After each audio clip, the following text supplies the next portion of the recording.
Greetings, ghouls and ghosts, and welcome back to Gothic Tech. My name is Raven, and tonight we're talking about Ryzen, Vega, some other rumors about AMD, Oculus Touch, and a lot more on this episode of Nightshade number 4. So, we started off with AMD again. They just held their conference on the 13th of October and they showcased their most anticipated CPU, yes, not APU, CPU in long time. The new Ryzen. It's an 8 core, 16 thread, 3.4 gigahertz base clock, 20 meg of combined L2 and L3 cache with AMD Sense MI technology.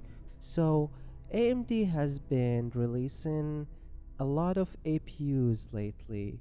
APUs, not CPUs.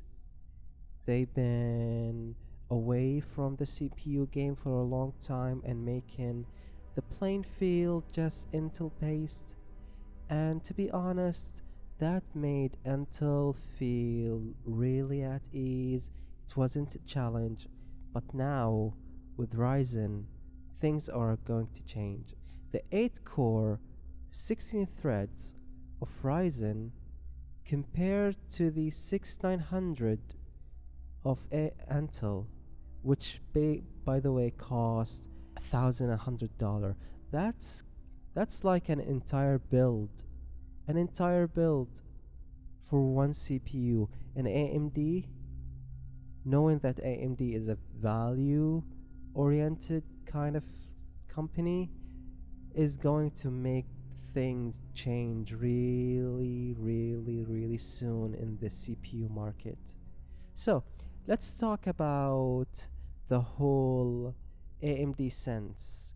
Well, AMD Sense is a combination of a lot of technology like extended frequency range, smart prefetch, pure power, precision boost. So what that says that Ryzen is gonna be really efficient with power and can boost a lot more. Yes, a lot of people were scared that Ryzen is going to be around 2.8 to 3 gigahertz, which is actually debunked by Dr. Lisa Su herself.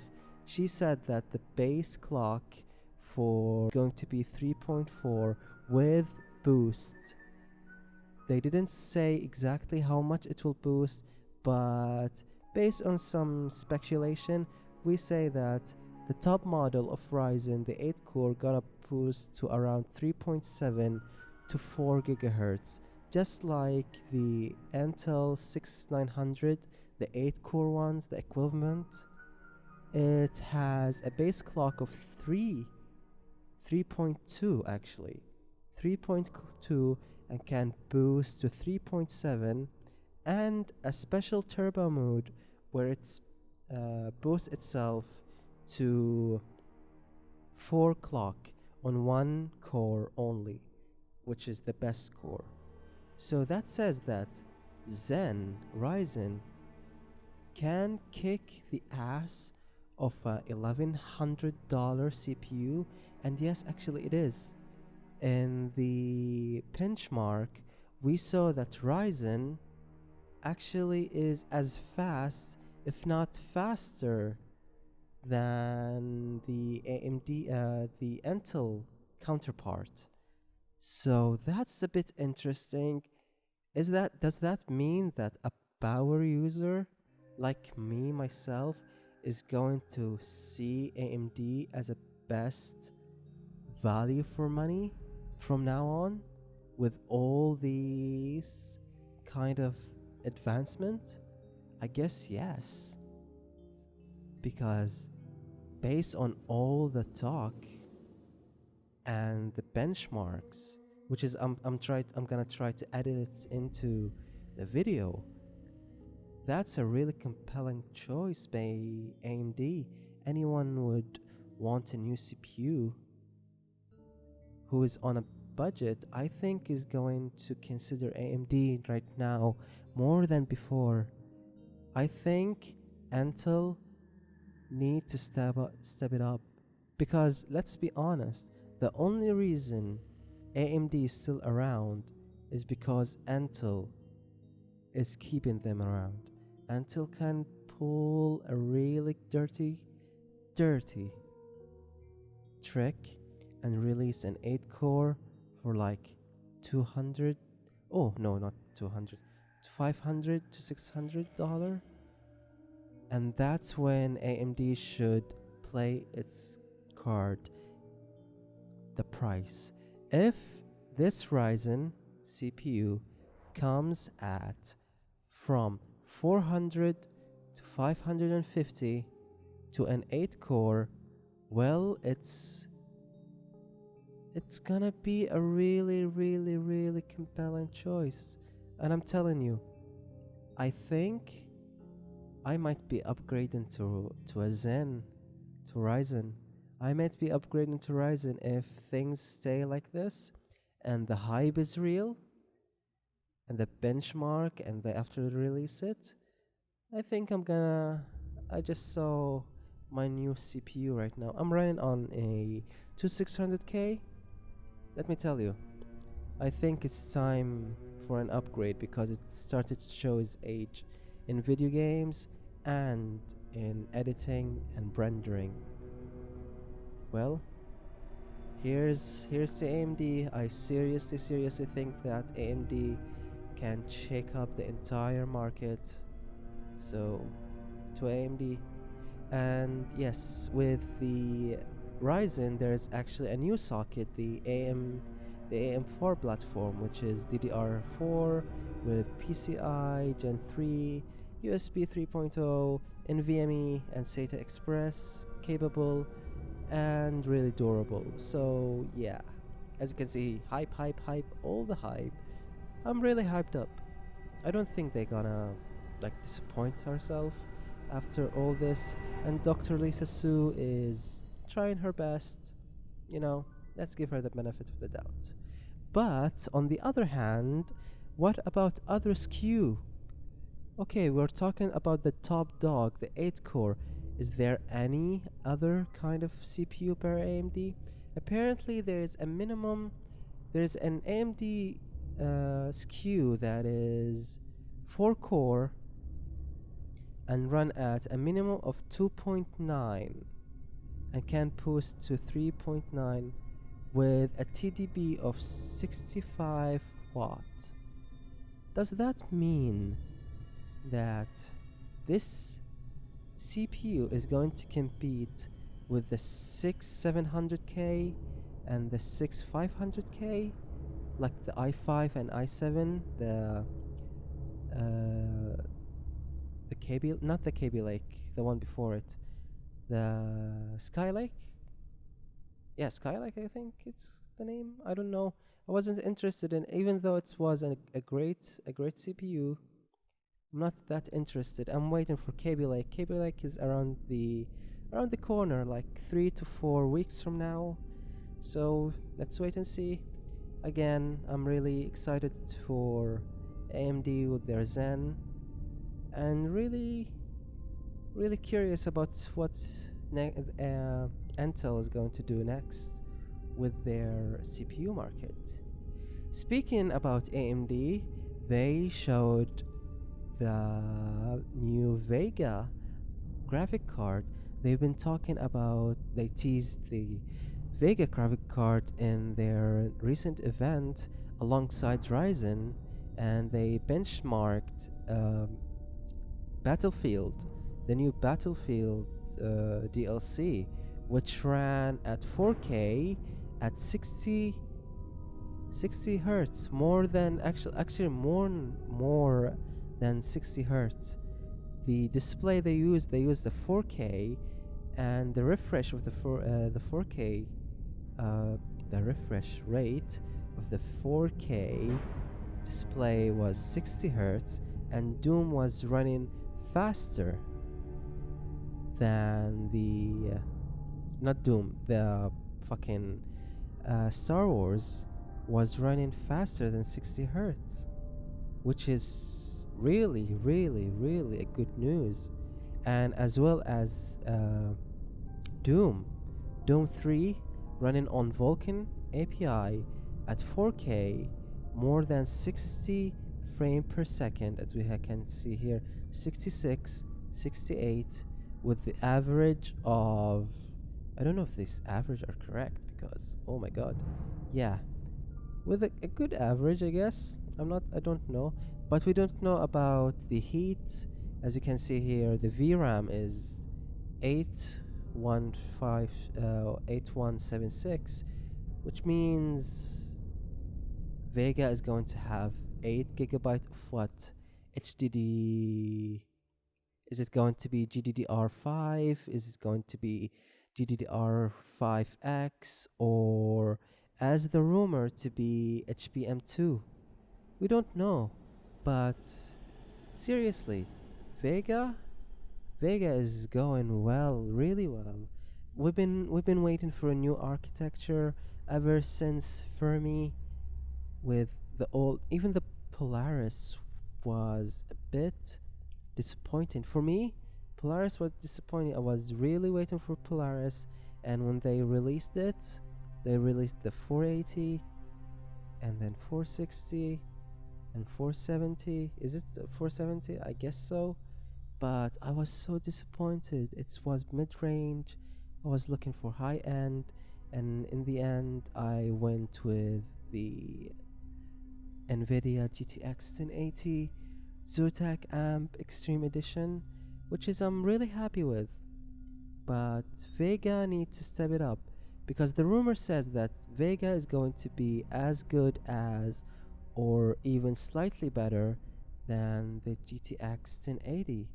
But who knows? We're gonna need to stay alert and hyped up until the first quarter of 2017. Speaking of Vega, here's are some leaked benchmarks with some speculation about the specs of the card.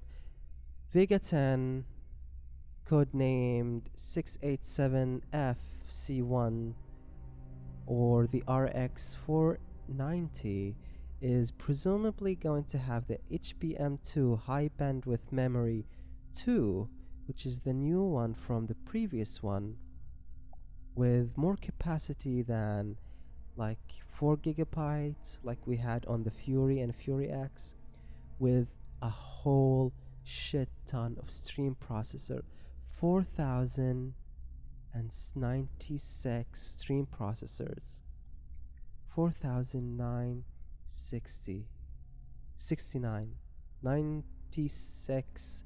Oh my god, that's a shit ton of stream processors compared to, I know you shouldn't compare stream processor to CUDA cores, but the 1080 have 2560 stream processors, almost more than the 490, almost have double, not double, almost one and a half more stream processors than the 1080, and it shows in this Ashes of Singularity, which is a really DirectX 12 dependent and kick-ass, which, as we can see here, standard 1080 with an average rate of 76.9. The average at the medium is 85. But if we go to crazy, yep, here, crazy 1080, let's go here, 24.4. I know it sounds not a lot, but believe me, Ashes of Singularity is a really, really, really dependent game and needs a lot of resources to be run at a good frame rate. So seeing that, telling us that it might be a really tough game for Intel, unless they are going to release the GTX 1080 Ti, which is rumored to be like really around the corner. Really around the corner. So, unless you are aiming for a GTX, sorry, Titan XP, just wait for a few weeks, for a few months until the first quarter. Let's say June to February. I think by that time Vega and Ryzen are going to be released. Continuing with AMD, apparently the RX 460 can be unlockable, and you can get an extra 1024 stream processors on it. Can you see how much? From the 896 to a full 1024. Not only that, the TMU can be unlocked as well from 56 to 64. That's around like what? 10 to 20% faster. And as you can see here in the benchmarks from where is it? Here. The GTX 1050 is going around, let's go for the extreme, 3349, while the Nitro is going for 29380. Wow, that's actually not bad. Seriously, that's not bad considering the bump you get here from the 896 stream processors to the full-fledged unlocked ones. Actually, that's not bad. And in gaming, let's see in gaming, the unlocked one, the stock one is at minimum, max, and average. Let's go for the average. The average is 32, and the average for the unlocked is 32.64. Not a lot, but if you overclock it, you get oh my god, where is it? If you overclock it and unlock it, you get to 36.42, which is on par with the 1050, which is like $20 to $30 more expensive. So if you own a 460, you can flash it right now, but be warned, flashing the BIOS is a really dangerous thing. So if you don't have the enough experience with it, please be cautious. Watch videos about it, then give it a go. Otherwise, just stick to your basic shaders.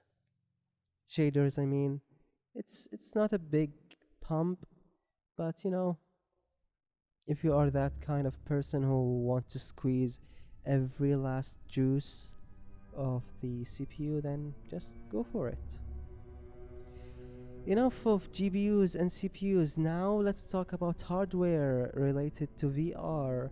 The Oculus Rift Touch just been released for $200, which is make the Oculus Rift on par, considering the price, with the HTC Vive, if not even more expensive. So is the $200 price tag justified for the VR controllers? I think it is. Apparently, these controls are fucking epic. They are really epic, really responsive, really comfortable with a sensor that can track your finger movement. Not really that sophisticated finger movement, but they can tell if you are like giving a thumbs up, pointing. I don't know if you can give the middle finger. I have no idea. I don't give anyone the middle finger, nor take a middle finger. But I think Oculus has been going through shit ever since Facebook purchased them. Then Polymer Lucky started being an ass. But this is the company that made me fall in love with VR. So seeing it fall and being so hated actually makes me sad. I wanted to get an Oculus Rift. I saved for an Oculus Rift. I fucking paid for a DK1. Then after hearing all the shit about it and how bad it was, I just cancelled my pre-order, and I feel happy because they are not the best company. Just like the HTC Vive and Steam isn't the best company, but there is something associated with Vive, the Oculus Rift, which is Facebook, and everybody hate Facebook because but stop about that. The controllers are so comfortable and they fit your hands perfectly. They are shaped and ergonomic to the average hand. They track really well. But speaking of tracking, you can do some kind of room scale right now with the Oculus, but you have to purchase a third camera. When you buy the HTC Vive, you get two lighthouses. You have to mount them opposite to each other, which gonna help you track all 360 movement all around you in a diameter of 5 from 4.5 to 5 meters.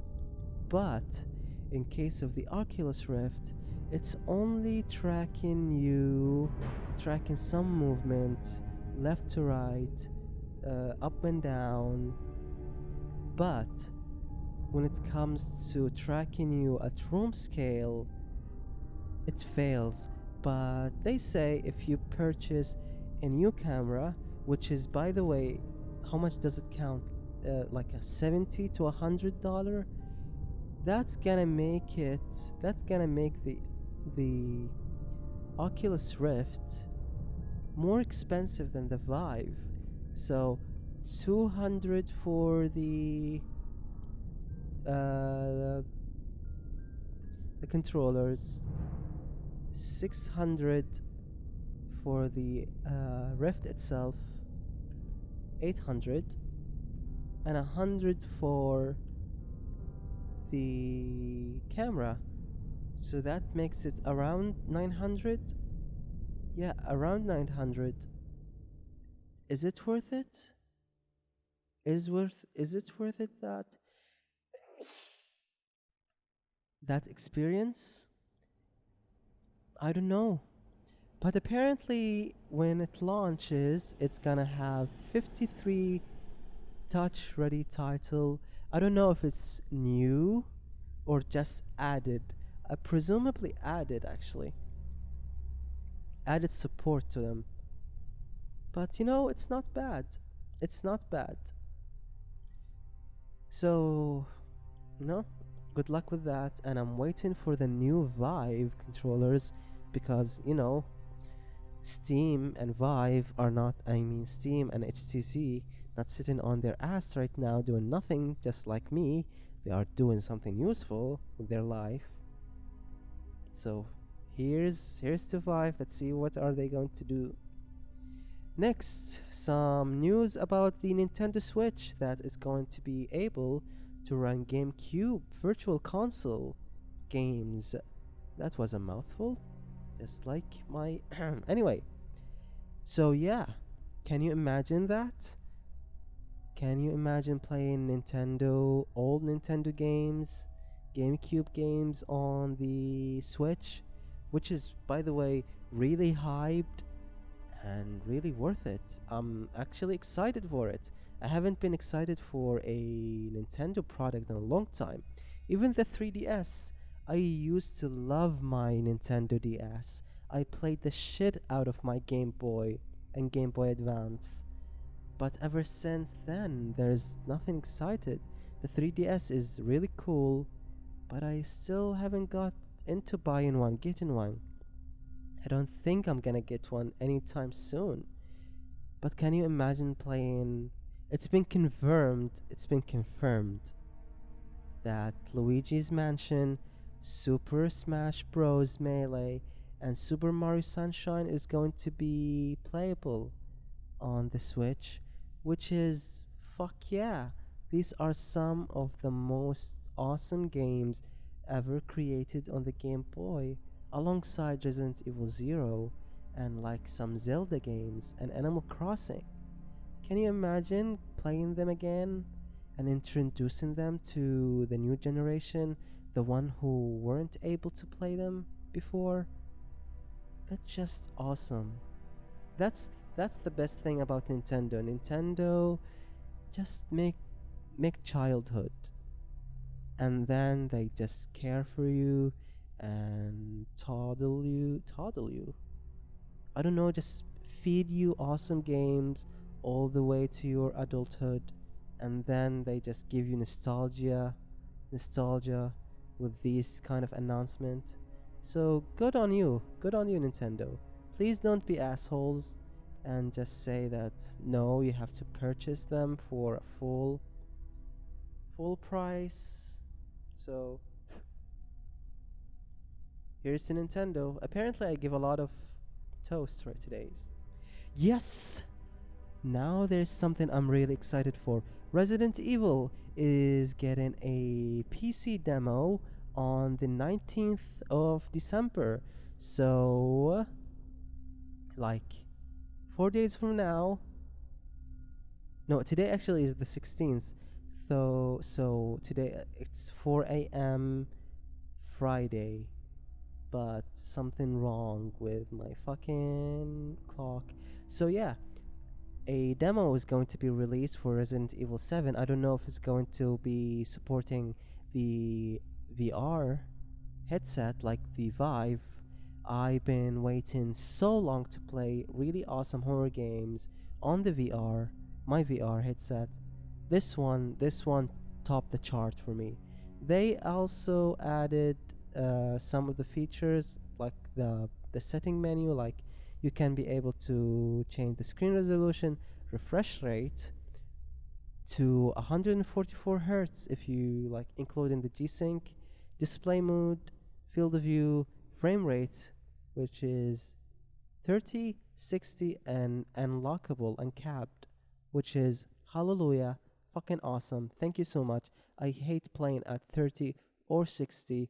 If my PC can pump out more frame rate and keep them smooth, then fuck yeah. VSync, nobody care for VSync. Go and die, motherfucker. You were never helpful. Rendering method, apparently there is two rendering method, normal and interlaced, which is I have no idea what's going to be different about them. Resolution scale, which is, let's say that you are playing at 1080p, your screen is 1080p, but your GPU is pumping a lot of frame rate. So why not scale it up, get more resolution, get more detail, and lose a bit of frame rate. Some texture quality, some texture filtering, mesh quality, which is awesome. Nobody ever, I never seen mesh quality. Mesh quality is related to polygon for the character or the word geometry around it. So the more quality there is, the more better and sharp it's going to look. Anti-aliasing, apparently FXAA, TAA, FXAA plus TAA, and MSAA. I have no idea what the difference between them. I remember seeing a video about them long ago, but I always go to the FXAA or the SMAA. I never used the TAA or FXAA before, I think. So yeah, and a lot more stuff like flare, refraction, volumetric light, because who doesn't like volumetric light and God's ray and whatever.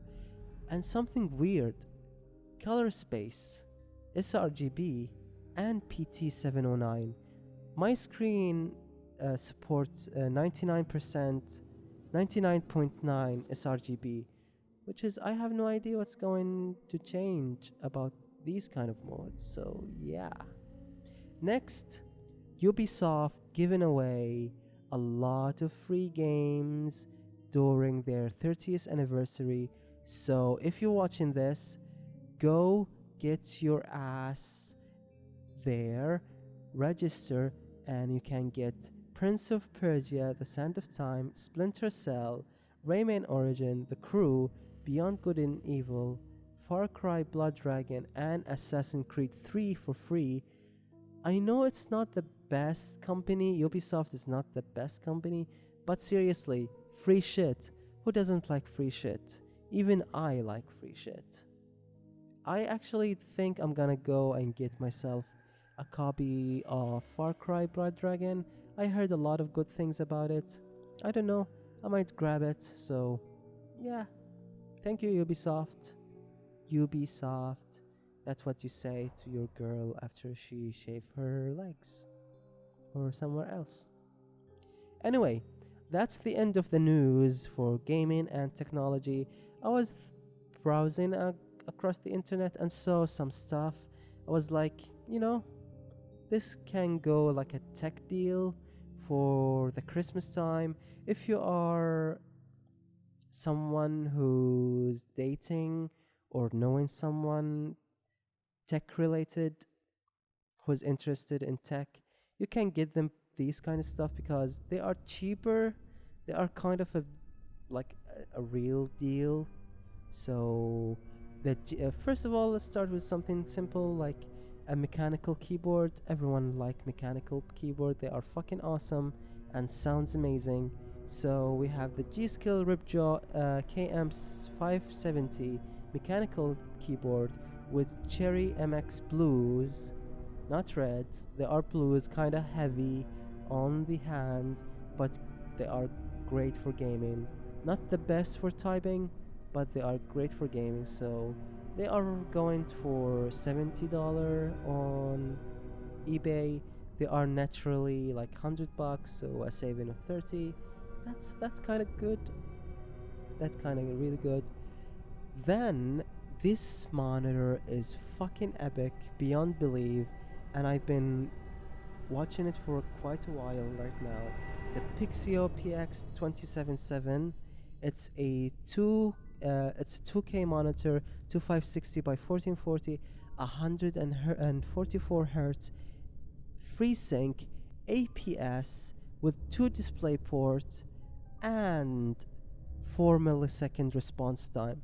This fucking monitor is amazing. It's really, really fucking amazing. It's run for $390, and let me tell you, the competitors, like the one from Acer and Asus, they are around 600 to 700, even $800. So this monitor is a real steal.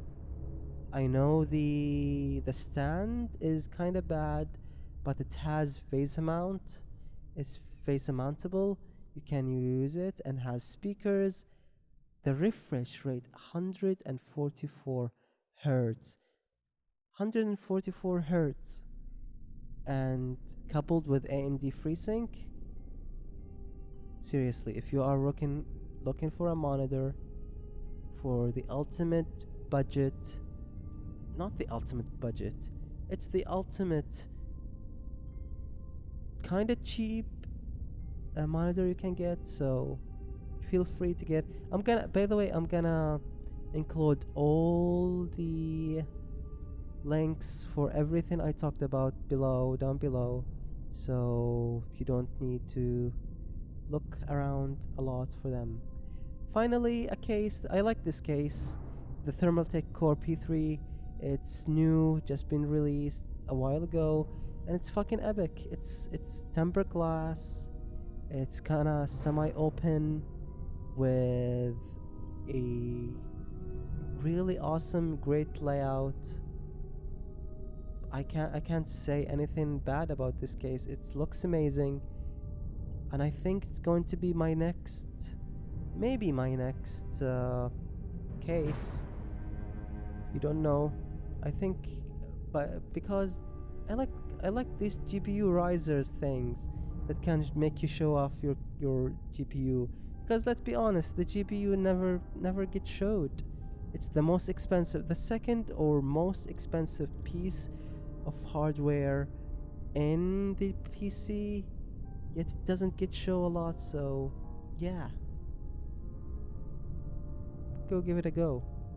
It's amazing. Just look at it. Look at how epic this build is. I hate RGBs. I hate them. But look at the fucking MSI one. Is that an MSI? Is that a Strix? I guess it's a Strix. Oh my god, look at the water cooled. I want to water cool my PC, and this case looks epic for that. Seriously, it looks so fucking epic. You don't know. I might go for one. And then wall mounted maybe. Wall mounted it. This is no, that's the Lightning. That's the Lightning card, the MSI Lightning. But yeah, I would like to say thank you so much for watching. If you like it, stab the like button downstairs, and I'll hunt you later. I know it wasn't so much of a good show, but you know, it's just some shits I wanted to talk about. And you know, you don't know. Come on. I have 95 subscribers. Not bad. Not bad. I just lost 2 because I thought it's going to be like 98 right now, because it used to be 97, but you know, you don't know. Anyway, F12 bitches.